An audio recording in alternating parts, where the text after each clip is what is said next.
Hi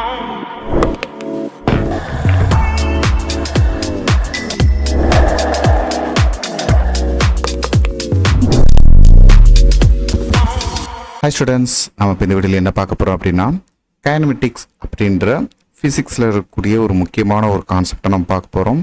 physics அப்படின்னாலே ஒரு மேக்ஸோடைய application அப்படின்னு சொல்லலாம்ப்பா.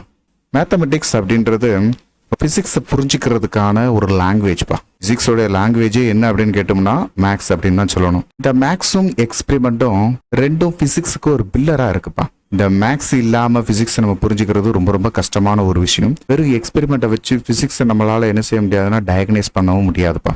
மேக்ஸும் எக்ஸ்பெரிமெண்ட் இந்த ரெண்டு பில்லராக ஃபிசிக்ஸுக்கு இருக்குது. எக்ஸ்பெரிமெண்டலாக நம்ம எவ்வளவு இன்னோவேட்டிவான ஐடியாஸை நம்ம உருவாக்குனாலும் அதில் மேத்தமெட்டிக்ஸை வச்சு நம்ம அப்ளை பண்ணக்கூடிய கான்செப்ட் தான் ஃபிசிக்ஸில் ஒரு லாவா, ஒரு ஃபண்டமெண்டல் கான்செப்டாக நம்ம எல்லாருமே படிச்சுக்கிட்டு இருக்கோம்ப்பா. நீங்கள் பார்க்கக்கூடிய இந்த சின்ன சின்ன எக்ஸ்பெரிமெண்ட்ஸ் எல்லாத்துக்கும் பின்னாடியும் சின்ன சின்ன மேத்தமெட்டிக்கல் அப்ளிகேஷன்ஸ் அப்படின்றது கண்டிப்பாக இருக்குது இல்லைங்களா? ஸோ அப்போ மேக்ஸ் அப்படின்றது ஒரு ஃபிசிக்ஸோடைய லாங்குவேஜாக நம்மளுக்கு இருக்குது. மேக்ஸ் இல்லாமல் ஃபிசிக்ஸை புரிஞ்சிக்கிறதுன்றது முடியாத ஒரு விஷயம். மேத்தமெட்டிக்கல் நாலேஜோடு இருக்கும்போது நம்ம பார்க்கக்கூடிய எல்லா இன்னோவேட்டிவ் திங்ஸ்லேயும் நம்மளால் ஃபிசிக்ஸை பார்க்க முடியும்ப்பா. ஃபிசிக்ஸ் அப்படின்றது ஜென்ரலாக எல்லாத்துக்கும் ஒரு விதியை கொடுக்குது. அந்த விதியை கொடுக்கறதே மேக்ஸ் தான்ப்பா. ட்ரிகனமெட்ரி ஃபங்க்ஷனாக இருக்கட்டும், அரித்மெட்டிக் ஃபங்க்ஷனாக இருக்கட்டும், டிஃபரன்ஷியல் கால்குலஸ், இன்டெகிரல் கால்குலஸ், நிறைய நம்மளுக்கு சிம்பிளிஃபிகேஷனுக்கு மட்டும் இல்லாமல் ஃபிசிக்ஸோட எக்ஸ்பிரஷனே நம்மளுக்கு எக்ஸ்பிளைன் பண்ணுறதுக்கு மேத்தமெட்டிக்ஸ் அப்படின்றது ரொம்ப ரொம்ப ஹெல்ப்ஃபுல்லாக இருக்குப்பா. இப்போ மேக்ஸ் இல்லாமல் ஃபிசிக்ஸ் இல்லை அப்படின்றத நம்ம புரிஞ்சுக்கிட்டோம் இல்லைங்களாப்பா? ஸோ அப்போ மேக்ஸ் அப்படின்ற மேத்தமெட்டிக்கல் நாலேஜை இந்த கைனமெட்டிக்ஸ் அப்படின்ற இந்த கான்செப்டில் தான்ப்பா நம்ம டீட்டெயிலாக பார்க்க போகிறோம். 2300 இயர்ஸ்க்கு முன்னாடியே எரஸ்தனிஸ் அப்படின்னு சொல்லக்கூடிய ஒரு கிரீக் லைப்ரேரியன் எர்த்தோடைய ரேடியஸை கண்டுபிடிச்சிருக்கிறாரு. ஸோ இந்த விஷயம் அந்த காலத்தில் எப்படி நடந்திருக்கும்? மேக்ஸ் இல்லாமல் பாசிபிளே கிடையாது. ஒரு ஜியாமெட்ரிக்கலாக கால்குலேட் பண்ணதை வச்சு அவர் தோராயமாக கண்டுபிடிச்ச இந்த எர்த்தோட ரேடியஸ் தான் இன்னைக்கு நம்ம எக்ஸ்பிரிமெண்ட்லாம் கால்குலேட் பண்ணதுக்கும் ஈக்குவலாக இருக்கக்கூடிய ரேடியஸாக இருக்குது. ஸோ அப்போது எர்த்தோட ரேடியஸ் 6400 கிலோமீட்டர் அரௌண்ட் இருக்குது அப்படின்றத அவரால் எப்படி ஒரு மேக்ஸை வச்சு எக்ஸ்பிளைன் பண்ண முடிஞ்சோ, மேக்ஸை பார்க்கக்கூடிய அந்த ஆங்கிளில் ஃபிசிக்ஸை நம்மளால் ஈஸியாக புரிஞ்சுக்கிட முடியும் அப்படின்றது இதுக்கு ஒரு எக்ஸாம்பிள். 2300 இயர்ஸ் பிஃபோரில் நம்ம எர்த்தோட ரேடியஸை கண்டுபிடிச்ச நாம இந்த 20th செஞ்சுரியில் தான் நம்ம ஒரு ஆட்டத்தை கண்டுபிடிச்சிருக்கோம். இந்த ஆட்டத்தோட சைஸ் என்ன இருக்கும்? ஒரு 1 ஃபெர்மி ரேஞ்சில் அதோட நியூக்ளியஸ் ரேஞ்சும் 1 ஆம்ஸ்ட்ராங் ரேஞ்சில் ஒரு ஆட்டமும் இருக்குது அப்படின்றத நம்ம பார்க்குறோம் இல்லைங்களா? ஸோ அதுலேயும் நம்மளுக்கு மோஷன்ஸ் அப்படின்றது இருக்குது. ஒரு ஆட்டத்தில் அப்படின்னு பார்க்கும்போது electron revolve around the nucleus அப்படின்றது ஒரு சர்க்கிள் பாத்தில் இருக்கிறத நம்ம பார்க்குறோம். ஸோ அப்போது அதுலேயும் ஒரு மோஷன்றதை நம்ம ஸ்டடி பண்ணுறோம். அந்த மோஷன் அப்படின்றதுக்கும் நம்மளுக்கு இங்கே மேத்தமெட்டிக்கல் எக்ஸ்பிரஷன் தேவைப்படுது. ஸோ இப்போது இந்த மேக்ஸ் அப்படின்றது ஏன் தேவை அப்படின்றத நம்மளால் புரிஞ்சுக்கிட முடியுது இல்லைங்களாப்பா? மேக்ஸ் இல்லாமல் ஃபிசிக்ஸ் நம்மளால் என்ன செய்ய முடியாது? எக்ஸ்பிரஸ் பண்ண முடியாது. மைக்ரோஸ்கோபிக் லெவலில் இருக்கக்கூடிய மோஷன் மட்டும் இல்லாமல் மேக்ரோஸ்கோபிக் லெவலில் இருக்கக்கூடிய மோஷன், அதாவது நம்ம கண்ணால் பார்க்கக்கூடிய ஆப்ஜெக்ட்ஸோடைய மோஷன்ஸ் எல்லாத்தையும் நம்மளால் இதில் ஸ்டடி பண்ண முடியும். ஒரு டிஸ்டன்ஸ் டைம் கிராஃப் மூலமாக ஒரு ஆப்ஜெக்டோட வெலாசிட்டியை சொல்ல முடியும். வெலாசிட்டி டைம் கிராஃப் மூலமாக ஒரு ஆப்ஜெக்டோட ஆக்சிலரேஷனை சொல்ல முடியும். இப்படி அடுத்து ஒவ்வொரு விஷயத்தை நம்மளால் ஸ்டடி பண்ணுறது மட்டும் இல்லாமல் ஃபாஸ்டஸ்ட்டு, ஸ்லோயஸ்ட்டு, இதோடைய மோஷன்ஸ் எல்லா ஆங்கிள்லையும் நம்மளால் டிஃபால்ட்டாக நம்மளால் என்ன செய்ய முடியும் அப்படின்னு கேட்டோம்னா ஒரு எக்ஸ்பிரஷனை ஃப்ளாட்டாக ஒரு கிராஃபாக கூட நம்மளால் என்ன செய்ய முடியும்? ட்ரா பண்ணி பார்க்க முடியும் சரிங்களா? ஒரு மோஷன்ஸ் அப்படின்றத நம்ம ஸ்டடி பண்ணுறதுக்கு ஒவ்வொரு டேட்டாவும் ஃபிசிக்ஸும் மேக்ஸும் ஒன்றுக்கு ஒன்று கார்ரிலேட்டட் அப்படின்றத நம்மளுக்கு எக்ஸ்பிளைன் பண்ணுதுப்பா. மைக்ரோஸ்கோபிக் லெவல் மோஷன் மட்டும் இல்லாமல் கேலஸ்டிக் லெவல் மோஷன் அப்படின்னு சொல்லக்கூடிய ரொம்ப ஜைஜாண்டிக்காக இருக்கக்கூடிய பிளானட்டரி மோஷன்ஸும் நம்மளுக்கு ஒன் ஆஃப் த எக்ஸாம்பிள்ப்பா. ஸோ இது எல்லாத்துலேயுமே நம்மளுக்கு என்ன இருக்குது? மோஷன் அப்படின்ற ஒன்று நேச்சராகவே நம்ம பார்க்குறோம். அந்த மோஷன் எல்லாத்தையும் நம்ம ஸ்டடி பண்ணுறதுக்கு எக்ஸ்பிரஸ் பண்ணக்கூடிய ஒரு லாங்குவேஜ் தான் மேத்தமெட்டிக்ஸ்பா. கலீலியோ அழகான ஒரு வார்த்தையில் எக்ஸ்பிளைன் பண்ணுவார். All the laws of nature's are written the language of mathematics. இந்த உலகத்தில் இருக்கக்கூடிய எல்லா இயற்பியல் விதிகளும் மேக்ஸ்ன்ற மொழியால் தான் எழுதப்படுது அப்படின்ற வார்த்தையில் அழகாக சொல்லுவார். இங்கே பழைய காலத்தில் இருந்து இந்த ஃபிசிக்ஸ் எல்லாத்தையும் கிளாசிக்கல் ஃபிசிக்ஸ் அப்படின்னு நம்ம சொல்லுவோம் இல்லைங்களா? அந்த கிளாசிக்கல் ஃபிசிக்ஸ் அப்படின்றது கிளாசிக்கல் மெக்கானிக்ஸ் அப்படின்னு தான் சொல்லுவாங்க. இந்த மெக்கானிக்ஸ் அப்படின்னாலே எந்திரவியல் அப்படின்னு அர்த்தம். அதாவது நிலையாக இருக்கக்கூடிய பொருளாக இருந்தாலும் சரி, மோஷனில் இருக்கக்கூடிய பொருளாக இருந்தாலும் சரி, அதை பற்றி படிக்கிறது தான் என்னது?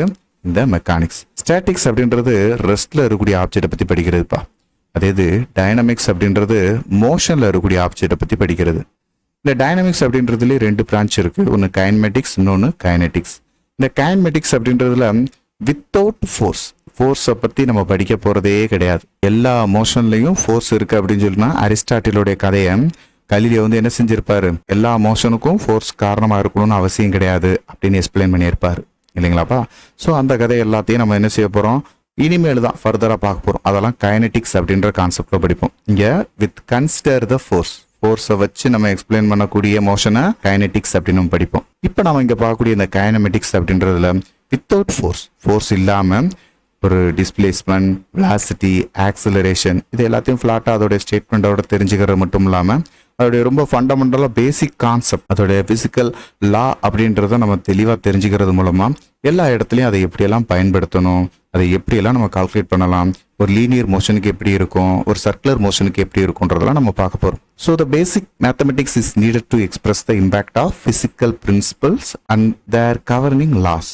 பொதுவாகவே ஃபிசிக்ஸில் இருக்கக்கூடிய முக்கியமான சில விதிகளாக இருக்கட்டும் இல்லை தத்துவங்களாக இருக்கட்டும் அது எல்லாமே மேக்ஸால தான் நம்ம expression பண்ணுறோம்ப்பா. Kinematics is the branch of mechanics which steals the motions of object without taking force into account. நம்ம ஏற்கனவே சொன்ன மாதிரி மோஷனில் இருக்கக்கூடிய எந்த ஒரு ஆப்ஜெக்ட்டுக்கும் ஃபோர்ஸை நம்ம கன்சிடர் பண்ணாமல் நம்ம படிக்கக்கூடிய இந்த பிரான்ச் ஆஃப் மெக்கானிக்ஸ் தான் நம்ம கைனமெட்டிக்ஸ் அப்படின்னு நம்ம சொல்கிறோம். அதே நேரத்தில் இந்த கிரீக் வேர்டில் கைன்மா அப்படின்னா என்ன அர்த்தம்னா மோஷன் அர்த்தம். இந்த கைனமெட்டிக்ஸ் அண்ட் கைனடிக்ஸ் இந்த ரெண்டுக்குள்ள டிஃபரன்ஸில் கைன் அப்படின்ற வார்த்தை மோஷனை குறிக்குது. இந்த கைனமெட்டிக்ஸ் அப்படின்றதுல நம்ம என்னென்ன படிக்க போறோம் அப்படின்னா, பொதுவாகவே நம்ம ஸ்டார்டிங்லேயே சொன்ன மாதிரி மெஷரிங் மோஷனை பற்றி நம்ம ஸ்டடி பண்ணுறதுக்கு கால்குலேஷனில் நம்மளுக்கு மேத்தமெட்டிக்கலாக எக்ஸ்பிரஷன் பண்ணுறதுக்கு என்னென்ன ஃபண்டமெண்டல் டூல்ஸ்லாம் நம்மளுக்கு தேவையோ அதை எல்லாத்தையும் நம்ம இங்கே படிக்க போகிறோம். அதில் ஃபஸ்ட்டு எடுத்தோடனே ஃப்ரேம் ஆஃப் ரெஃபரன்ஸ், ஒரு ஆப்ஜெக்டோட பொசிஷனை நம்ம ரெப்ரசென்ட் பண்ணுறதுக்கு இந்த கார்ட்டீசியன் கோஆர்டினேட் சிஸ்டம் அப்படின்றத நம்ம பயன்படுத்துறதை பற்றி படிக்க போகிறோம். ஒரு காம்போனன்ட்ஸ் அப்படின்றதுல மேக்னிடியூட் ஃபார்ம் மட்டும் இருந்துச்சுன்னா அதை ஸ்கேலார்ஸ் அப்படின்னும், மேக்னிடியூட் வித் டைரக்ஷன் ரெண்டையும் பார்க்குறோம்னா வெக்டார் குவான்டிட்டிஸ் அப்படின்னு சொல்லி நம்ம பார்க்க போகிறோம். பொசிஷன் வெக்டார்ஸ், ஒரு ஆப்ஜெக்டோடைய பொசிஷன் அண்ட் டிஸ்டன்ஸ், டிஸ்பிளேஸ்மெண்ட் இது எல்லாத்தையும் நம்ம வெக்டார் ஆஸ்பெக்டில் நம்ம படிக்க போகிறோம். ஸோ அதுக்கு கிராஃப் வரைஞ்சி நம்ம எக்ஸ்பிளைன் பண்ணும்போது distance time graph, velocity time graph, acceleration இது எல்லாத்தையும் நம்ம ஸ்டடி பண்ண போகிறோம்ப்பா. சரிங்களா? ஸோ அதேமாரி velocity, average velocity, speed, average speed இதுக்கு எல்லாத்துக்கும் இருக்கக்கூடிய டிஃப்ரென்ஸையும் இந்த டாப்பிக்கில் நம்ம தெரிஞ்சுக்கிட போகிறோம். இங்கே நம்ம பார்க்கக்கூடிய இந்த பேசிக் ஃபண்டமெண்டல் டூல்ஸில் கால்குலஸ் அப்படின்றது ரொம்ப ரொம்ப முக்கியமானதுப்பா. கால்குலஸ் அப்படின்றது எதுக்கு யூஸ்ஃபுல்லாக இருக்குது அப்படின்னா, to analyse the change of any quantity. So ஒரு பொசிஷன் சேஞ்ச் ஆகுறது, டிஸ்டன்ஸ் சேஞ்ச் ஆகுறது, டிஸ்பிளேஸ்மெண்ட் சேஞ்ச் ஆகுறது, வெலாசிட்டி சேஞ்ச் ஆகுறது, இப்படி ஒரு ஆப்ஜெக்ட் ஒரு இடத்துலேருந்து இன்னொரு இடத்துக்கு டிஸ்பிளேஸ்மெண்ட் ஆகுறதுலேயே நிறைய சேஞ்சின் வேல்யூ இருக்குது. அந்த சேஞ்சின்ஸ் வேல்யூஸ் எல்லாத்தையும் நம்ம பார்க்கக்கூடிய ஒரு முக்கியமான டூல் தான் இந்த கால்குலஸ். அதில் நம்ம குறிப்பாக differential calculus and integral calculus அப்படின்னு நம்ம படிக்க போகிறோம். இந்த டிஃபரன்ஷியல் கால்குலஸ்லையும் இன்டகரல் கால்குலஸ்லையும் இந்த கால்குலஸ் அப்படின்றதுல நம்ம என்ன கண்டுபிடிக்க போகிறோம் அப்படின்னா, to analyse the change in any quantities. எந்த ஒரு ஃபிசிக்கல் குவான்டிட்டியாக இருந்தாலும் அது சேஞ்ச் ஆகக்கூடிய வேல்யூ அனலைஸ் பண்ணுறதுக்கு இந்த கால்குலஸ் மெத்தட் ரொம்ப ரொம்ப ஹெல்ப்ஃபுல்லாக இருக்குப்பா. அதுலேயே நம்ம ஆக்சிலரேஷன், ஆவரேஜ் ஆக்சிலரேஷன் இதையும் நம்ம படிக்க போகிறோம். ஸோ இந்த ஆக்சிலரேஷன் அப்படின்ற கான்செப்ட்லேயே நம்ம ரெண்டு விதமாக பார்ப்போம்.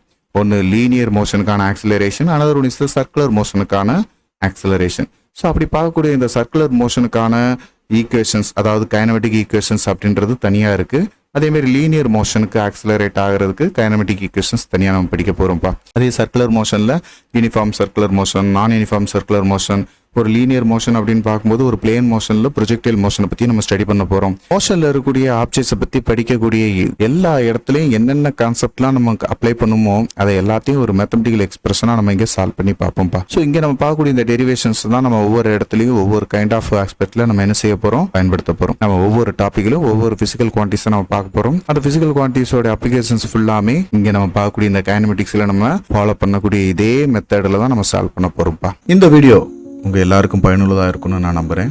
உங்களுக்கு இது ரொம்ப ஈஸியாக இருந்துச்சு அப்படின்னா மறக்காமல் லைக் பண்ணுங்கள். நம்ம மிஸ்டர் ஃபிசிக்ஸ் சேனலை சப்ஸ்கிரைப் பண்ணுங்கள். உங்களுடைய நண்பர்களுக்கும் ஷேர் பண்ணுங்கள். நம்மளுடைய தொடர்ந்து எல்லா வீடியோக்களும் உங்களுக்கு வரணும் அப்படின்னா நம்ம நோட்டிஃபிகேஷனில் ஆல் அப்படின்ற ஆப்ஷனோட கிளிக் பண்ணுங்கள். தேங்க்யூ.